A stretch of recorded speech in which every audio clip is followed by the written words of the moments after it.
ETV के इस कार्यक्रम में आपका हार्दिक स्वागत है। ईटीवी के दर्शकों को नमस्कार। तो क्या मोदी जी आप दिल्ली में सरकार बनाने जा रहे हैं? देश की जनता सरकार बना रही है, मोदी नहीं बना रहे हैं।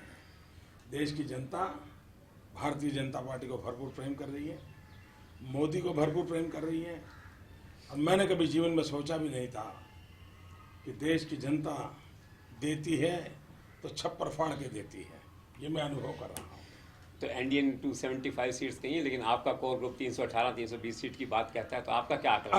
अभी जितना मतदान हुआ है, अब मैं एक पॉलिटिकल साइंस के स्टूडेंट के नाते एनालिसिस करके कहता हूँ कि अब तक जो मतदान हुए उसमें दो काम हो चुके हैं। एक, माँ बेटे की सरकार गई, ये देश की जनता ने उनको निकाल दिया।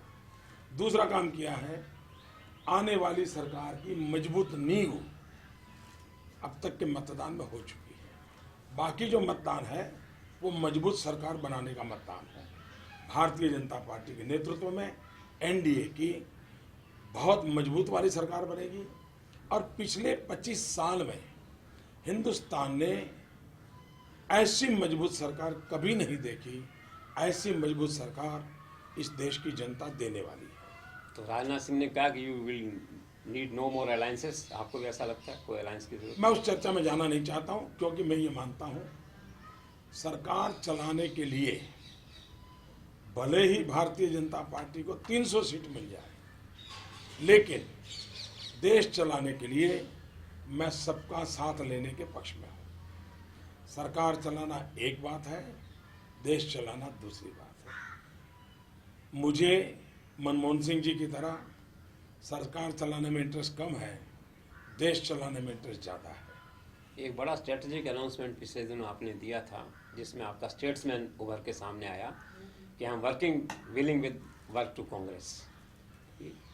मैंने ये कहा है और मैं मानता हूँ कि राजनीति में दुश्मनी नहीं होती, होनी भी नहीं चाहिए। प्रतिस्पर्धा होती है, वैचारिक मतभेद होते हैं, लेकिन कहीं न कहीं in the interest of country meeting point होता है।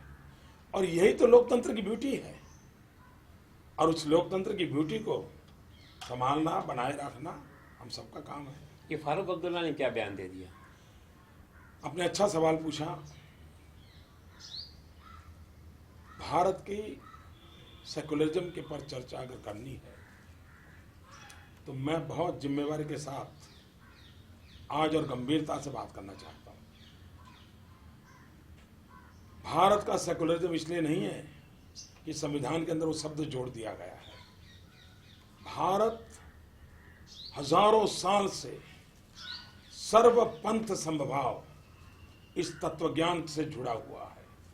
भारत ही दुनिया में एक देश है जिसकी फिलॉसफी कहती है एकम सत विप्राह बहुधा वदंती। सत्य एक है, जानकार लोग उसको अलग अलग रूप में प्रस्तुत करते हैं। भारत ही एक देश है जो कहता है सर्वे अपि सुखिनः सन्तु सर्वे सन्तु निरामया सर्वे भद्राणि पश्यन्तु मां कश्चित् दुर्भाग् भवेत्। भारत कभी ये नहीं कहता हिंदू सुखेन सुखी है, ऐसा नहीं कहता है। भारत सबके लिए सोचने वाला देश है। और भारत का हजारों साल का इतिहास देखिए, हिंदुस्तान ने कभी तलवार लेकर के कभी दुनिया के विचार पर, संप्रदाय पर, समाज पे हमला नहीं बोला है। विस्तारवाद ये भारत के ब्लड में नहीं है। उस भारत को बिन सांप्रदायिक सिखाने की कोशिश है न हमें करनी चाहिए न किसी और ने करनी चाहिए। जो लोग भारत की बिन सांप्रदायिकता के नाम पर कल बयानबाजी की है, मैं उन फारूक साहब से पूछना चाहता हूं, भारत की बिन सांप्रदायिकता के ताकत इतनी जोरदार है और ये हमारी रगों में है, सिर्फ संविधान में नहीं, हमारी रगों में है। हम सर्वसमावेशक हैं। ये देश ऐसा है जो प्रकृति की भी पूजा करता है, पेड़ की भी पूजा करता है, पानी की भी पूजा करता है। यहाँ कोई पराया हो ही नहीं सकता। पूरे ब्रह्मांड को अपना मानता है, पूरे विश्व को परिवार मानता है। ये समाज है। और उस समाज में अगर इस प्रकार की भाषा बोली जाए, कभी कभार कोई घटना घटे या किसी का बयान आ जाए, क्या हिंदुस्तान का सेकुलरिज्म इतना रद्दी है क्या कि कोई एक बयान दे तो खराब हो जाएगा। और इसलिए फारूक अब्दुल्ला से मैं कहना चाहता हूँ, हजारों साल के हिंदुस्तान के इतिहास में भारत की हजारों साल की महान सेकुलरिज्म की परंपरा को सबसे बड़ी चोट, गहरी चोट अगर कहीं पड़ी है तो कश्मीर में पड़ी है। और वो भी श्रीमान फारूक अब्दुल्ला जी आपके पिताजी की राजनीति के चलते हुआ है। श्रीमान फारूक अब्दुल्ला जी आपकी राजनीति के चलते हुआ है। श्रीमान फारूक अब्दुल्ला जी आपके बेटे की राजनीति के चलते हुआ है। इस देश में कश्मीर एक ही है जहां से पंडितों को धर्म के आधार पर निकाल दिया गया। जो सूफी परंपरा की भूमि थी उसको आपने निजी राजनीतिक स्वार्थ के लिए संप्रदाय के रंग से रंग दिया है। और इसलिए आप कोई बयान करने वालों को, मोदी को वोट देने वालों को दरिया में डुबोने की बात करते हो, पहले आपके पिताजी, आपका बेटा कश्मीर की राजनीति को सारी दुनिया में कौमी रंग देने का पाप कश्मीर की धरती पर आपने किया है। कश्मीर ये सूफी परंपरा की धरती है। कश्मीर ये सर्वसमावेशक की धरती थी, उसको ये दाग लगाने का काम आपने किया है। आपको शोभा नहीं देता है इस प्रकार की बयानबाजी। और अगर डूबना है तो किसने डूबना चाहिए, जरा दर्पण में अपना चेहरा देख लो। आपके पिताजी का चेहरा दर्पण के सामने खड़ा कर करके ये सवाल पूछो कि कश्मीर के पंडितों को वहां से खदेड़ देने वाले लोग किस मुंह से देश को बिन सांप्रदायिकता के उपदेश दे रहे हैं। उनके मुंह में शोभा नहीं देता है। हम चुप हैं, इसका मतलब ये नहीं है कि जो चाहे वो भारत की हजारों साल की महान सांस्कृतिक विरासत को आए दिन चोट पहुंचाते रहे। ये शोभा नहीं देता है हमको। हम आज भी हमारे संस्कारों के कारण, हमारे ब्लड के कारण, राजनीति के कारण नहीं, राष्ट्रभक्ति के कारण कहते हैं भारत सर्वपंथ समभाव का मार्ग ही भारत के लिए श्रेष्ठ मार्ग है। वोट बैंक की राजनीति नहीं, विकास की राजनीति ही भारत के लिए श्रेष्ठ है। यह हमारा कमिटमेंट है, सबका साथ सबका विकास। और हम उसी मंत्र पर चलेंगे। फारूक अब्दुल्ला साहब जैसे कितने ही लोग अनाप शनाप बातें करें, इससे गाड़ी डिरेल होने वाली नहीं है। देश उच्च मूल्यों पर चला है, जय जगत का मंत्र लेकर के चला है, वसुधैव कुटुंबकम का मंत्र चला है, कुर्वन्तो विश्व मार्यम का मंत्र लेके चला है, उससे कभी डिगने वाला नहीं है। तो दिल्ली में अगर आपकी सरकार बनती और आप प्रधानमंत्री बनते हैं तो इन कश्मीरी पंडितों के मसले को आप करेंगे सॉर्ट आउट करने की कोशिश? देश की जिम्मेवारी है, सिर्फ सरकार की नहीं, पूरे देश की जिम्मेवारी है। भारत की सांप्रदायिकता या बिन सांप्रदायिकता, इसकी कसौटी का मानदंड है कि कश्मीर में पंडित सुख से जीने लगे, मतलब कश्मीर में बिन सांप्रदायिकता आई। आंध्र और तेलंगाना की बात जब हम ईटीवी दर्शकों के लिए करते हैं तो हम ये देखते हैं कि ये दो प्रदेश, एक पुनर्गठित हो चुका है, नया प्रदेश तेलंगाना बन चुका है। आपने सारे देश का भ्रमण किया है, आप तेलंगाना और आंध्रा भी गए हैं, तो क्या आपने कोई अंतर पूरे देश के दूसरे राज्यों में और आंध्रा और तेलंगाना के बीच महसूस किया है in terms of public response, in terms of your announcements और in terms of public expectations? कोई डिफरेंस कोई ऐसा? मैं और एक बात पहले बता दूं, बड़े लंबे अरसे तक तेलंगाना के लोग तेलंगाना के लिए लड़ते रहे। 50 साल कांग्रेस की सरकारें वादे देती रही, 1100 से ज्यादा लोगों ने बलिदान दिया, लेकिन कांग्रेस की आंख में से आंसू नहीं निकला। अलग अलग समय अलग अलग लोगों ने आंदोलन को चलाया। भारतीय जनता पार्टी एक पहली पार्टी है जो डे वन से इस विचार में अपनी बात को कंसिस्टेंटली रखती रही है। हम तेलंगाना के पक्ष में रहे, तेलंगाना बने इसके लिए हम आग्रही रहे, लेकिन तेलंगाना की बनने की प्रक्रिया प्रेम की हो, समझौते की हो, सीमांध्र के और तेलंगाना के लोगों को दूरी न हो, ये चिंता होनी चाहिए। माँ के दूध में कभी दरार नहीं होनी चाहिए, ये मेरा पहले दिन से मत है। दूसरा, तेलंगाना बने, सीमांध्र बने, रायसीना के लोगों की दुख की चिंता हो, ये सब होना चाहिए, देश का हिस्सा है। लेकिन माँ हमारी तेलुगु स्पिरिट है, उस तेलुगु स्पिरिट को मार करके बच्चों को बड़ा नहीं किया जा सकता। मेरी जो पीड़ा रही है, मेरा जो दर्द है, वो ये है कि तेलुगु स्पिरिट को मरने मत देना, और तेलुगु स्पिरिट बना रहे, माँ भी रहे और बच्चे भी पालन हो, तेलंगाना भी आगे बढ़े, सीमांध्र भी आगे बढ़े। और रायसीना, क्योंकि मैं जानता हूँ रायसीना वो मेरे कच्छ और सौराष्ट्र जैसा है, हाँ, पानी के बिना बेचारे परेशान हैं। मेरे दिल में अगर मुझे काम करना है तो मेरा मन करेगा कि भाई तेलंगाना नया बच्चा पैदा हुआ है, सीमांध्र से समस्याएं हैं, इन तीनों को समान रूप से कैसे विकसित करें, इस पर ध्यान केंद्रित करना चाहिए। जहां पर चुनाव अभियान का सवाल है,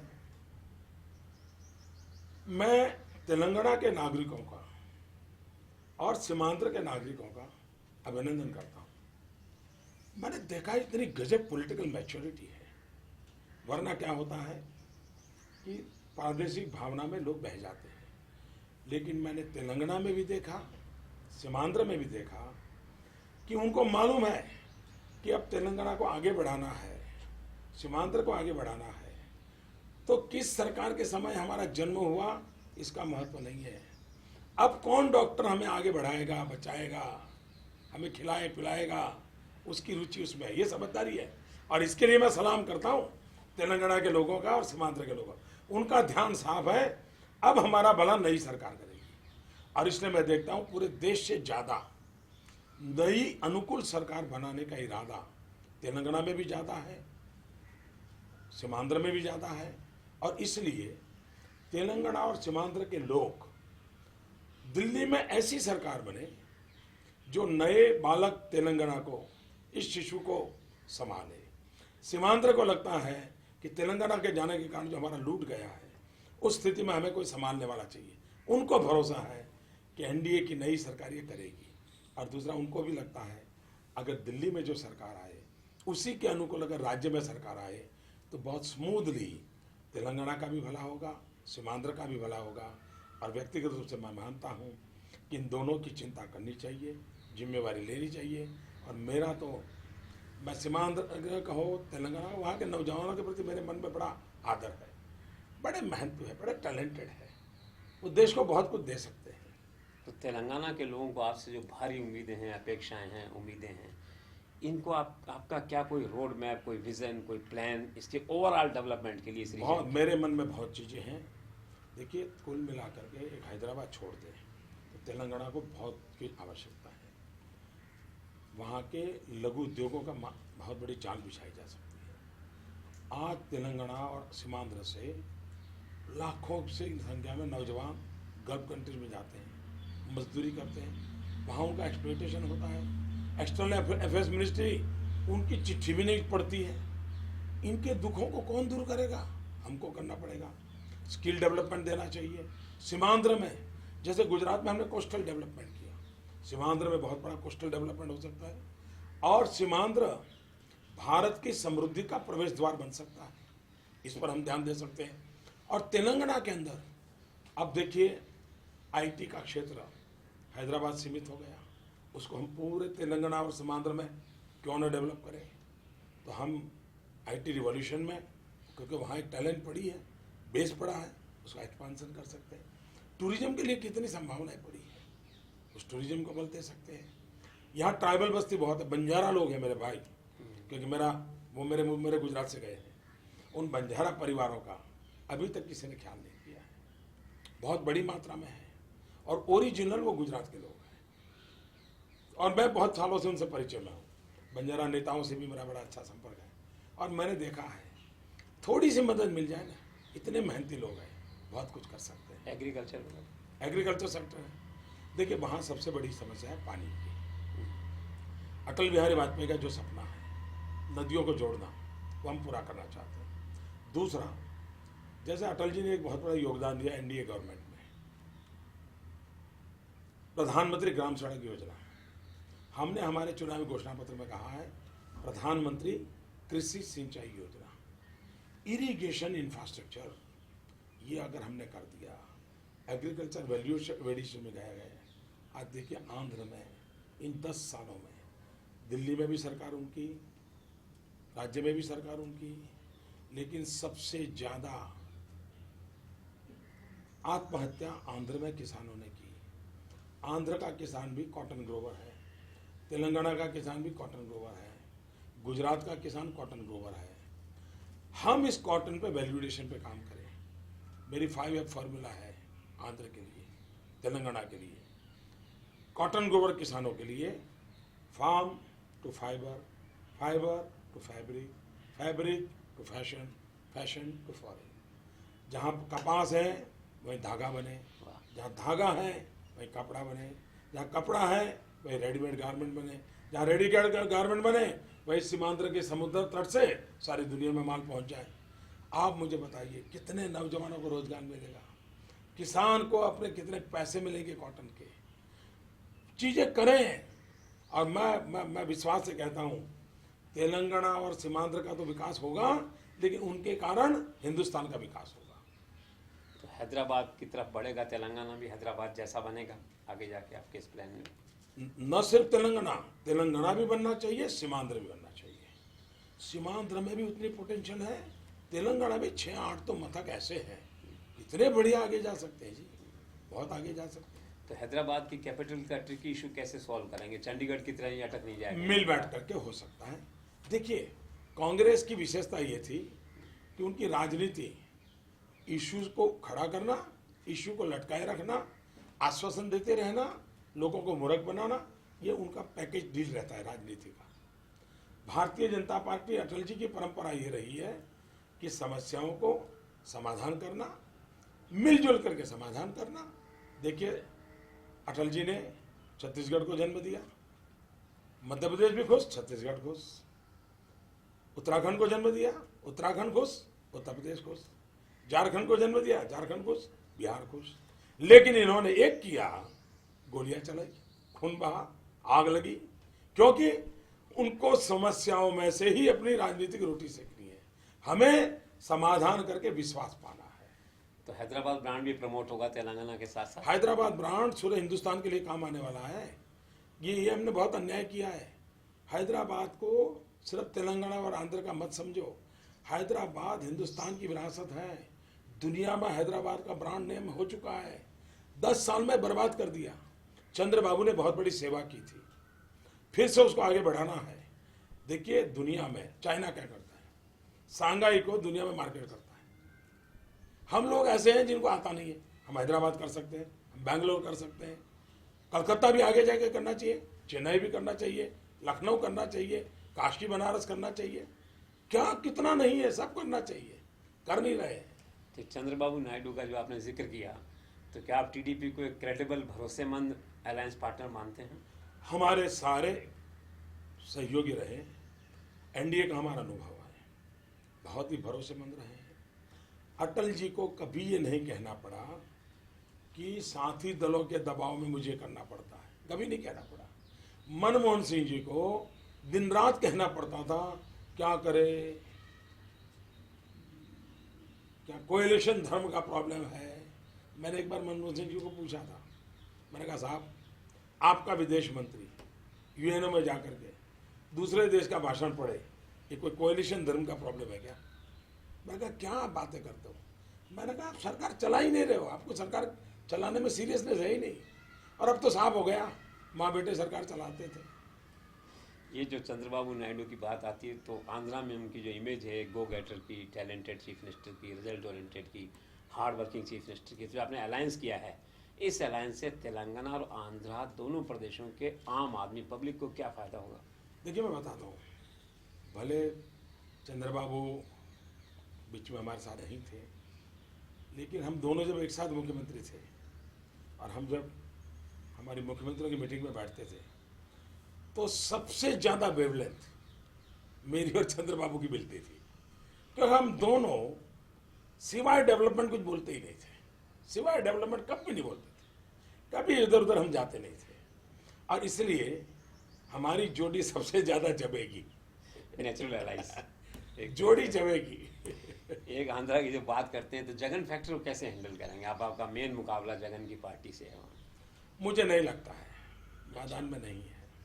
मैदान में नहीं। देखिए, सीमांध्र और तेलंगाना यहाँ के मतदारों को आप कम मत आंकिए। ऐसे समझदार मतदाता आपको रैरली में देखिए। हिंदुस्तान के कई राजनेताओं का अपमान हुआ है कांग्रेस के द्वारा, इस परिवार के द्वारा। कई स्टेट ऐसे हैं कि जहाँ के राजनेताओं को इस परिवार के छोटे छोटे बच्चों ने ऐसा अपमान किया, प्यून से भी खराब। लेकिन जब आंध्र में हुआ, आंध्र खड़ा हो गया था।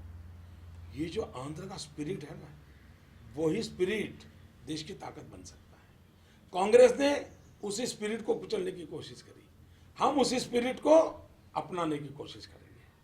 और इसके लिए वहाँ का जो यूथ का स्पिरिट है, उसके अंदर जो भाव है, और मैं मानता हूँ देश के लिए इतनी भावुकता जो आपको आंध्र और तेलंगाना में मिलेगी, कई और जगह पे नहीं मिलेगी।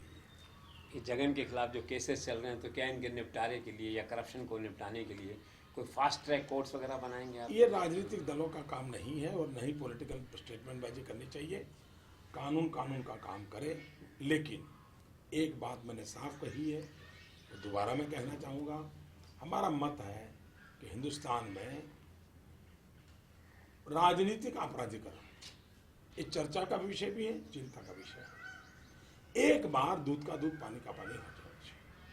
और इसलिए जो क्रिमिनल ऑफेंसेस हैं, उसके संबंध में हमारा स्टैंड ये है कि नई सरकार बनने के बाद सुप्रीम कोर्ट को रिक्वेस्ट करना चाहिए कि जितने एमपीज हैं और जिन्होंने अपनी एफिडेविट में अपने क्रिमिनल केस रखे हुए हैं, उनको आप न्यायिक प्रक्रिया पूरी करके दो।